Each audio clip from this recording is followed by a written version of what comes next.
শেখ হাসিনার গুলিতে আহত হয়ে আমি সেই পরম সৌভাগ্যবান। ঝড় হোক, বৃষ্টি হোক, ভারতীয় সেনাবাহিনী হোক, রুখে দেবে জনগণ।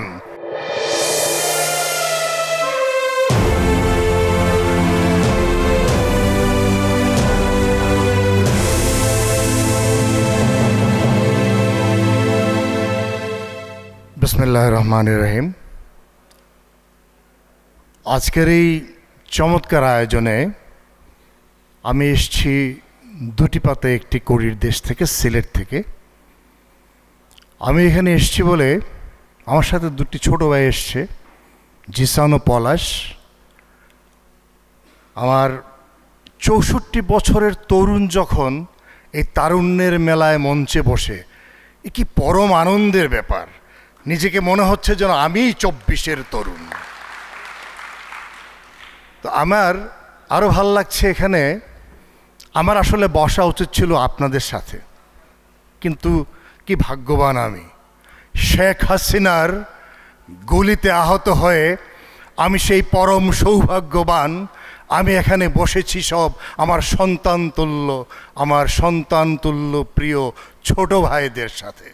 আমি ভাই বলবো, কারণ কেউ কি মনে পড়ে এরকম পোশাকে আমাকে দেখেছিলেন? একটি সংলাপ যেটি পিনাকি ভট্টাচার্য তার ইউটিউবে এনেছিল, ঝড় হোক, বৃষ্টি হোক, ভারতীয় সেনাবাহিনী হোক, রুখে দেবে জনগণ। সেই বক্তব্যটি আমি দিয়েছিলাম মিছিল থেকে জুলাই। তো আমার অনুভূতি ব্যক্ত করার কথা বলা হয়েছে যে আমি কেন প্রাণিত হলাম এই জুলাই আগস্টের আন্দোলনে নিজেকে সম্পৃক্ত করতে। এখানে বসে আছেন ডক্টর আলী রিয়াজ।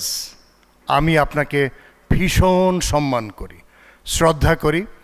আপনার প্রতিটি কার্যকর্ম যেগুলো আমি দেখেছি, আর আমি প্রাণিত হতাম আপনারই আরেকজন প্রিয় মানুষ doctor Riaz, the one man army of Bangladesh, Mushfiqul Fazal Ansari. যখন তিনি ইউএন প্রশ্ন উত্তরে যখন বলতেন স্টেট ডিপার্টমেন্টে, বা স্টিফেন ডুজারিক যখন বলতেন ইয়েস মুশফিক, এই যে মুশফিক শব্দটি, সেটি আমাকে ভীষণ অনুপ্রাণিত করত। তখন ভাবতাম যে আমরাই তো লড়তে হবে।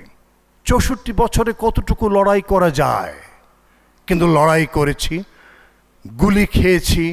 তার চেয়ে সৌভাগ্যবান আর কি হতে পারে বলুন তো দেখি। কিন্তু এখানে এসে আমি কিন্তু বিগত ২ মাসে অনেকটা হতাশার পর্যায়ে চলে গিয়েছিলাম যে ফ্যাসিস্টকে বিদায় করলাম, কিন্তু এখনও দেখি ফ্যাসিস্টের দোসররা এখানেও থাকে, সেখানেও থাকে, সিলেটেও আছে, মঞ্চও কাঁপায়। কিন্তু এখানে এসে আবার নতুন করে আমি উৎসাহিত হলাম। এই তরুণরা কথা দিয়েছে, আবার যদি জাগে ফ্যাসিস্ট আমাদেরকে গিলে খেতে, তাহলে একটা নয়, 10টা নয়, সবকটি ফ্যাসিস্ট আমরা গিলে খাবো সবাই মিলে আরেকবার।